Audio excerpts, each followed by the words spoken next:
halos 44 na taon ng pagsasaka, walang maalalang panahon sina Camartin at Caboyet na umabot ng ganito kamahal ang pagtatanim ng palay. Dahil po doon sa pagkabili namin ng mahal na gamit na sa bukid, alos sala pong matitire. Ang bag ng abono, higit sa doble ang presyo ngayon. Ang bag ng binhi, triple ang itinaas. Dumoble rin ang presyo ng pestisidyo. Lahat-lahat, gumastos sila ng mahigit sa 38,000 pesos para sa isang anihan, kung saan kumita sila ng 39,000 pesos lamang. Sa madaling salita, sa 6 na buwang pagkakayod sa bukid, 1,000 piso lang ang kanilang kinita, katumbas ng 1,2 kaban ng palay. Kung dati ang upa sa lupa na ibinabayad nila sa Panginoong may lupa ang kumakain ang pinakamalaking parte ng kanilang kinikita, ngayon halos kapantay na rin nito ang gasto sa abono at pestisidyo. Ang mayayari sa loob ng isang kaban na pataba ngayon, almost 4 kaban na palay ang kapalit ng isang kaban na abono. Oh my goodness, na hirap sa price. Ni hindi raw nakatulong ang ipinagmalaking fertilizer discount program ng gobyerno, lalo na sa katulad ni Camartin na walang sariling lupa o kapital at napipilitang umutang at magrenta na lang ng mga gamit. Nakatanggap ako nito. Magkano ang discount niya? Sa isang kuwan po, 500 sa isang bag. Ang discount. Kaya lang, sa cash yung kinakala, meron kang perang, may pera kang dala para makadiscount ka. Kung utang walang... Hindi pwede. Para matulungan yung magsasaka, nag-participate kami dito. Ang problema naman, ang tagal naman na remittance. Hanggang ngayon hindi pa namin nakukolekta. Nakapitong rice modernization program na ang Pilipinas.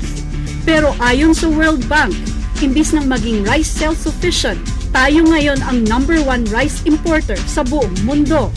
Ayon sa World Bank, imbis ng makatulong, naging pahirap ang mga rice modernization program sa mga magsasaka. Lalo silang nabaon sa utang dahil matakaw ang mga modernong binhi sa mga mamahaling abono at pestisidyo. Kahit si Aling Salome na 40 taon nang nagtitinda ng gamit pansaka ay namamahalan sa kanyang mga ibinebenta.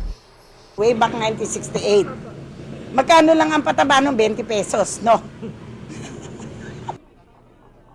Pangako ni Gloria noong tumatakbo pa lang siya para maging vice-presidente, pagkain sa bawat mesa. Ambisyon ng administrasyong ito na magawang rice self-sufficient ang Pilipinas pagdating ng taong 2013. At tulad ng dati, itinutulak nito ang paggamit ng mga binhing mabilis lumaki pero magastos sa kung ano-anong kemikal.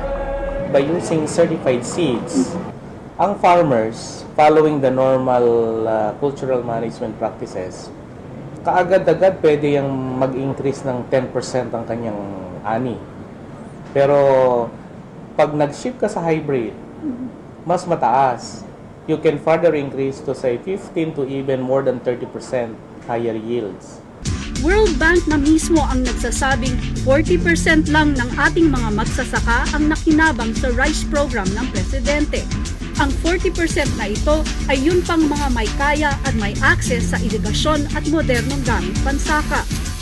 60% ng mga magsasaka, yung mga walang pera at walang sariling lupa, ang pasan pa rin ang mahal na halaga ng abono at pestisidyo. Halos lahat pa naman ng mga nabibiling abono at pestisidyo ay imported at gawa ng mga dayuhang kumpanya. Kung noon ay Panginoong may lupa ang yumayaman sa pagsasaka, ngayon ay mas malaki ang tubo ng mga kumpanyang gumagawa ng abono at pestisidyo. Sa mga magsasaka kagaya ni Camartin at Caboyet, wala sa lahat ng 7 nagdaang rice modernization programs ang kanilang pag-asenso. Ang hinahanap nilang pag-asenso ay nasa mga traditional variety ng palay na halos mawala nang pasukin ang mga bukirin ng mga imported na variety ng palay. Jade Lopez, The Evening News.